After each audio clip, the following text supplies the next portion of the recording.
Hello toi, j'espère que tu vas bien. Bienvenue sur ma chaîne, bienvenue pour un nouveau wrap-up. Aujourd'hui, on va faire le bilan lecture du mois de mars.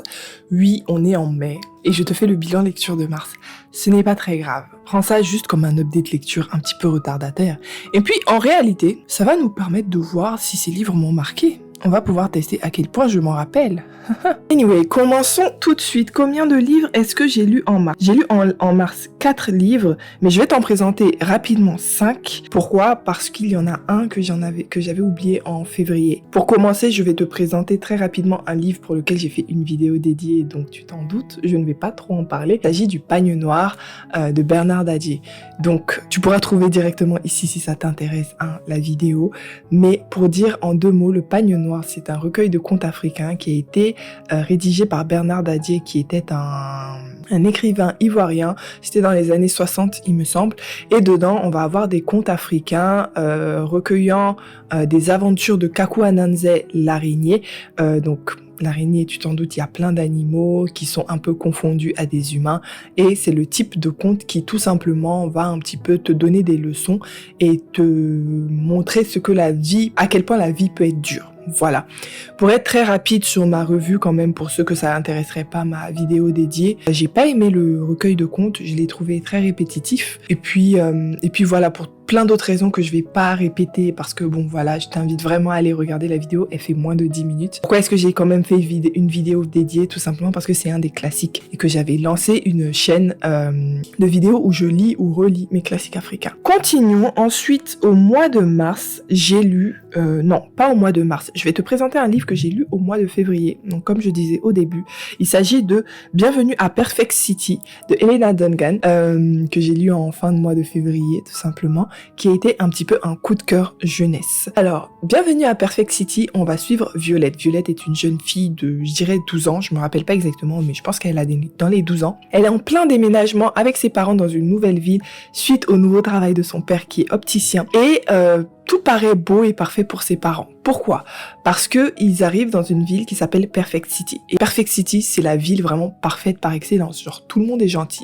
Les rues sont belles, les rues sont propres, les enfants sont sages. Tout le monde, il est gentil. Vraiment, tu vois. Le problème, c'est que il y a des petites choses que Violette remarque qui sont bizarres. À commencer par le fait que tous ceux qui arrivent à Perfect City après quelques jours perdent la vue. Vraiment très bizarre. Mais bon, ok. En plus de ça, le comportement de ses parents va commencer à changer petit à petit. Bref, tu vois la chose venir. Violette va se lancer dans une enquête pour retrouver la vérité. Qu'est-ce qui se passe dans cette ville un petit peu bizarre? Et elle va se faire aider par un jeune homme qu'elle est la seule à voir. Bienvenue à Perfect City est une sorte de cozy mystery / thriller où les personnages principaux effectivement sont des enfants qui vont faire des enquêtes. Il n'y a pas la trope de les parents qui sont pas là, t'inquiète pas. Les parents sont là, ils se mêlent un peu trop même des affaires des enfants. C'est bien ça le problème. Et franchement, j'ai adoré ma lecture. Pourquoi? Première chose, l'écriture a été fluide. Donc chapeau déjà à la traductrice, parce que en VO c'est de l'anglais. Chapeau à la traductrice et à l'écrivaine, enfin à l'autrice. En plus, le plot a été plutôt bien ficelé, pour de la jeunesse. Pour moi, ça a été bien ficelé. Donc vous pouvez vous lancer si ça vous intéresse ou l'offrir si ça peut intéresser quelqu'un de votre entourage. Et ensuite, le dénouement n'était pas si simple que ça. C'est-à-dire que c'est pas les jeunesses où à la fin, en 10 pages, on règle tout le monde est content à la fin, etc. Non. Il y a quand même eu une bonne partie du livre qui s'est attaqué au dénouement de toute cette histoire et j'ai vraiment aimé cette partie. Donc, je vous conseille Bienvenue à Perfect City. Deuxième livre dont je vais te parler aujourd'hui, il s'agit d'une romance de Olivia Day. Donc il s'agit de, attention, spoiler. En anglais, je crois que c'est Spoiler Alert. Et en français, je t'avoue que je ne sais plus dans quelles éditions ça a été édité. D'ailleurs, je l'ai pas dit pour Bienvenue à Perfect City, mais c'est aux éditions Florus. Par contre, pour attention spoiler, je me rappelle plus. Bon, tu le verras avec l'image que je vais te mettre dans tous les cas. Anyway, donc attention spoiler, on est dans une romance type fanfiction. On va suivre d'abord April. April est une géologue. Je ne suis plus sûre parce que ça fait un moment. Mais dans son travail, elle va analyser en fait la terre, les sols, si tu veux. Donc c'est ça son travail. Mais à côté, elle est une fan d'une certaine série qui s'inspire carrément de Game of Thrones. Et elle est tellement fan qu'elle rédige des fanfictions sur Internet qui sont pas assez connue, mais disons qu'elle est très impliquée dans la communauté fanfiction de cette série-là. Voilà, notamment d'un couple, d'un ship particulier. À côté de ça, elle fait aussi des cosplays. Enfin voilà, ça c'est April. Et on a notre deuxième personnage principal qui s'appelle Marcus. Marcus qui est l'un des personnages principaux de la dite série type Game of Thrones.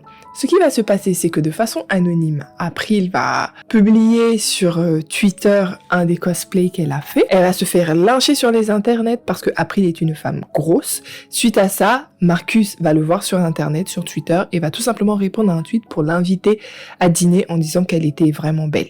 Forcément, le public va voir ça comme juste un gars qui veut faire le prince charmant, une star qui veut faire le gentil à inviter une meuf de la plèbe. Le problème étant que en réalité, Marcus est plutôt vraiment attiré par... Voilà. L'intrigue du livre se situe dans le fait qu'en réalité, je sais pas si c'est écrit dans la 4e de couverture, donc je sais pas si je devrais vous le dire. J'hésite. Je pense que je vais pas le dire. Mais disons que, on va dire, Marcus a quelque chose à cacher et le fait de rencontrer April, pour lui, ne va pas être juste une énième rencontre d'une jeune femme. Voilà pour, attention spoiler. Alors, pour ce livre, je t'avoue que je ne sais plus combien d'étoiles je lui ai mis, mais je me rappelle que c'était un mais. Genre, vraiment dans ma tête, j'étais en mode, ok, tu vois, genre, déjà, ça n'avait pas à être aussi long, parce qu'il me semble que le livre a fait 500 pages. Désolée, j'ai mon carnet à côté, donc si tu me vois regarder en bas, j'ai mon carnet et l'ordi d'ailleurs. Il n'avait pas à être aussi long, il faisait genre 500 pages je crois. Bon, je l'ai lu en e-book, donc je suis peut-être un peu biaisée, mais il me paraissait super long dans tous les cas. L'écriture est vraiment très fanfiction. Je ne lis pas de fanfiction, mais c'est l'idée que je me fais des fanfictions. Donc pour moi, l'écriture est vraiment très fanfiction. Et les personnages n'étaient pas assez matures pour l'âge qu'on leur donnait dans l'histoire, en fait, dans le livre. C'est-à-dire qu'on a des personnages qui sont bien rentrés dans la trentaine. Il me semble même que Marcus se rapproche de la quarantaine, genre 37, 38 ans, un truc comme ça. Quand tu vois les problèmes dans leur vie, ce qui les angoisse et ce qu'ils s'empêchent de faire pour être heureux, tu te dis, mais vous avez quel âge, vous êtes au lycée? C'est vraiment ça. Donc ça, c'est quelque chose qui m'a vraiment, vraiment énervée. En plus, il y a un deuxième truc dans ce livre. Je risque de dire quelque chose qui va paraître problématique, mais j'assume mes propos. J'espère que c'est pas problématique. Dans tous les cas, j'assume mes propos. C'est que April est le genre de personnage, donc elle est grosse, mais elle se sert de la discrimination dont elle est victime pour justifier des méchancetés. Et je déteste ça. Je déteste quand on a des personnages, peu importe le point focal de leur discrimination. Ça peut être un personnage gros comme une femme très grande. Je parle d'expérience, je suis très grande et ça peut être sujet de moquerie, que tu sois parce que t'es noire, peut-être une personne noire, peut-être une personne d'ascendance asiatique, etc. Ce n'est pas une raison pour être méchant à des personnes qui ne t'ont rien fait, bien sûr. Tu vois, elle avait des réactions où elle assumait des trucs. On sent que c'est la réponse à un trauma, mais ça allait vraiment trop loin. Et tu te dis, au début du livre, on a quand même rencontré une jeune femme qui a fait la paix avec son corps, et bien avec son corps, qui ne cherche pas à maigrir. Jamais elle parle de régime, en tout cas d'elle-même, elle n'est pas prête à faire un régime. Elle ne parle pas de sa santé en mode, je suis grosse donc j'ai des problèmes de santé. Non, on sait juste que physiquement elle est grosse en fait. C'est tout ce qu'on sait, et elle est très bien comme ça, elle se trouve très bien comme ça, et c'est juste que la société ne l'arrête pas. Par contre, à côté, tu vas avoir des réactions, mais surjouées, face à des petits trucs que des gens ont dit, qui n'étaient même pas dit de façon mal intentionnée, mais même si elle l'avait mal pris, ce n'est pas une raison pour réagir comment elle l'a fait. Donc ça, c'est un point que j'ai pas aimé dans le livre. Et à part ça, voilà, enfin, romance classique, quoi. Enfin, c'est une romance qui m'a pas marqué et qui ne va pas me marquer plus que ça dans tous les cas. Je pense que je lui ai mis 3 étoiles. Comme je vous dis, j'ai oublié. Il faudrait peut-être que je regarde dans la liste des livres lus. Je vais essayer de retrouver ça pendant la vidéo. Mais j'ai complètement oublié. On va passer ensuite au prochain livre que j'ai lu. Très très influencé par Instagram. D'ailleurs, arrêtez de faire des hypes de fous malades derrière des livres. Juste parce que ça a de la représentation. Parce qu'en réalité, vous n'aidez pas trop les livres. Parce qu'on y va avec beaucoup d'attentes.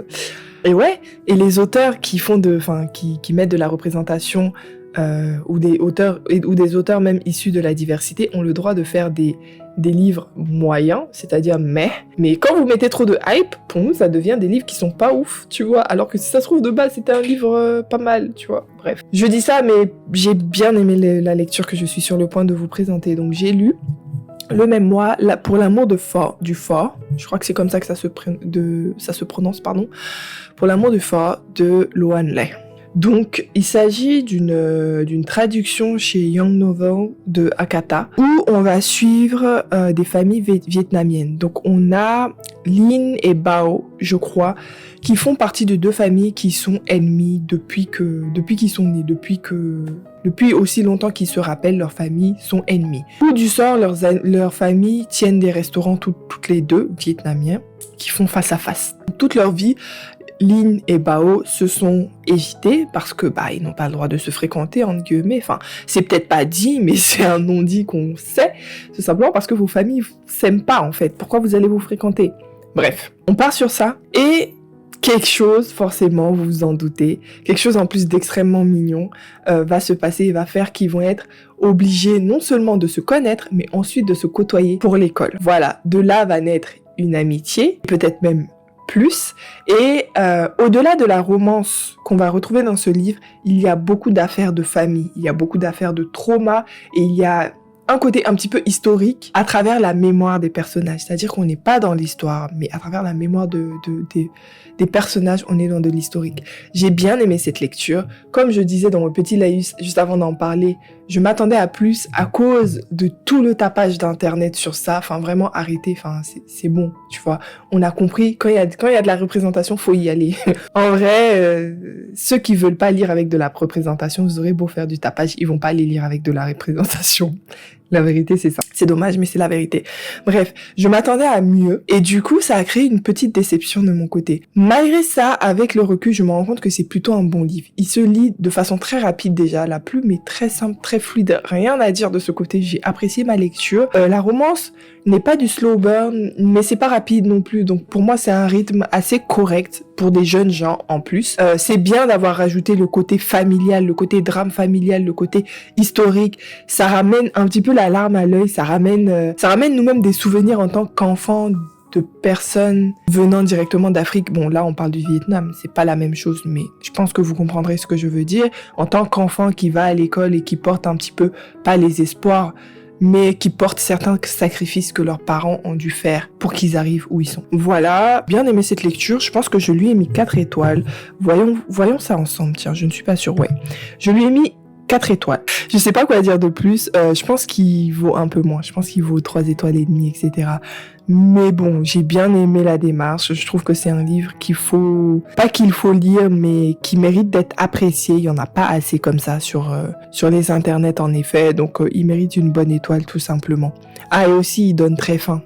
Petit aparté, hein, ça parle beaucoup de bouffe dans ce livre, et il donne très faim. Voilà, on va passer enfin au dernier livre de cette liste, et malheureusement c'est peut-être le livre que j'ai le moins aimé, à part bien sûr Le Pagne Noir. Je vais te parler de La Malédiction de Highmore de Erin A. Craig, je crois, je ne suis pas sûre. Avant même de te donner ma revue, je vais te renvoyer, je vais essayer de mettre le lien ici, j'y arrive jamais. Franchement, si vous savez comment on fait, je devrais peut-être faire une recherche Google au lieu de chercher par moi-même, mais mettre un lien externe en fait sur ta vidéo YouTube, je sais pas comment faire, genre je veux mettre un lien vers une vidéo YouTube qui n'est pas de moi. Enfin bon, bref, ce que j'allais dire c'est que avant de te parler de ce livre là, je vais mettre un lien ici si j'y arrive, dans tous les cas ça sera dans la bio.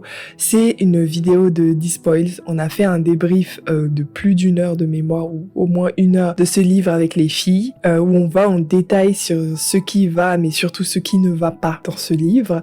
Et du coup voilà, c'est à défaut d'avoir une bonne recommandation, ça sera drôle. Et sinon, je pense que tu auras compris, je n'ai pas aimé ce livre. En fait, si. Non, j'abuse, je mens. J'ai aimé ce livre, mais c'est parce que je suis cheap, tu vois. Parce que je suis une meuf, il en faut pas beaucoup pour me faire plaisir. Mais vraiment, c'est ça en plus. En fait, c'est un livre que j'ai lu dans une période où j'avais besoin d'une lecture rapide. Je venais de sortir de lecture catastrophique. Et du coup, j'avais besoin de lecture rapide. Et en fait, je l'ai bingé en 2 jours. 1 jour et demi même de mémoire. Alors qu'il fait quand même ça. Hein. Enfin, il doit faire genre 350 pages, un truc comme ça. Ce qui est assez long pour moi. Je suis pas du genre à lire des livres en une journée. Je n'aime pas ça. Enfin, j'ai l'impression de me forcer à chaque fois. Mais celui-là, je l'ai bingé et du coup, j'ai eu l'impression de l'avoir aimé. Mais avec le recul, le livre n'est pas bon. Voilà. Je le dis comme ça, ce livre n'est pas bon. Il y a trop de portes ouvertes et quasiment aucune n'est fermée. Par là, je veux dire qu'il y a beaucoup d'idées. Il y a beaucoup d'idées et aucune n'est aboutie. Donc, je ne t'ai même pas dit le synopsis, mais dans ce livre, on va suivre 12 sœurs, une en particulier qui s'appelle Annalay, mais qui a 11 sœurs de base. Donc, c'est inspiré d'un conte, Le bal des 12 sœurs. Et on va suivre Annalay qui va commencer à faire une enquête sur la mort de ses sœurs. Effectivement, depuis quelques années, les sœurs n'arrête pas de mourir de la plus âgée en descendant. Voilà, il y a eu soi-disant du suicide, il y a eu des accidents, il y a eu plein de trucs. Au final, il y en a 4 qui sont morts. Et au début du livre, je crois qu'il en reste genre 8, un truc comme ça. Ouais, il en reste 8. Et voilà, Annalay, qui est une des sœurs, on va dire, du milieu, quoi. Avant elle, il y a encore 2 qui sont censés mourir. Enfin, vous voyez ce que je veux dire. Et elle va essayer de mener l'enquête sur cette malédiction qui suit les Highmore, qui en fait est leur nom de famille, c'est leur château, le château des Highmore. Voilà, je sais pas quoi te dire sur ce livre tellement il y a de choses. Il y a de l'épouvante, tu sens que c'est un livre un petit peu gothique, c'est un livre qui veut un petit peu faire frissonner. Effectivement, l'atmosphère est quelque chose que j'ai aimé, ça je vais pas mentir, même avec le recul. Je trouve que le côté atmosphérique a été bien fait. On est dans une ambiance très humide, on est sur une île, donc il y a la mer, ça sent le poisson, il fait moche, il pleut souvent. On est dans un château où les portes sont grinçantes, où les escaliers sont grinçants. Enfin, il y a beaucoup de choses qui ont été mises en place et qui sont pas mal côté ambiance. Par contre, côté histoire même, il y a trop de choses. Il y a beaucoup trop de choses et je sais pas quoi te dire et je vais rien te dire parce que j'ai peur de spoiler, je sais pas où commence le synopsis, où finit le spoil, où finit le synopsis et commence le spoil. Voilà, c'est ce que j'essayais de dire. Donc voilà, je vais te laisser découvrir si t'intéresse. Mais ce livre, en fait, moi, je trouve qu'il est pas bien rédigé. Je trouve ça vraiment dommage parce que c'était une bonne idée. Il y avait de bonnes idées, mais au final, il y a trop de trucs qui sont pas allés au bout. Et il me semble que je lui ai mis de base 3 étoiles, mais je pense qu'il en mérite moins. Voilà. Bon, c'était tout pour moi, pour ce belated wrap-up de mars. J'espère qu'il t'a plu. N'hésite pas à me dire tes commentaires s'il y a des livres que tu as lus et que tu n'es pas d'accord avec moi, par exemple. N'hésite pas à me dire si tu es d'accord avec moi aussi, hein, ça fait toujours plaisir.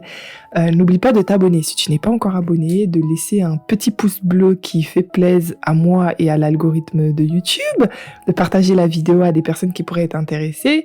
Et je te dis à la prochaine, hein, pour une nouvelle vidéo. Bye.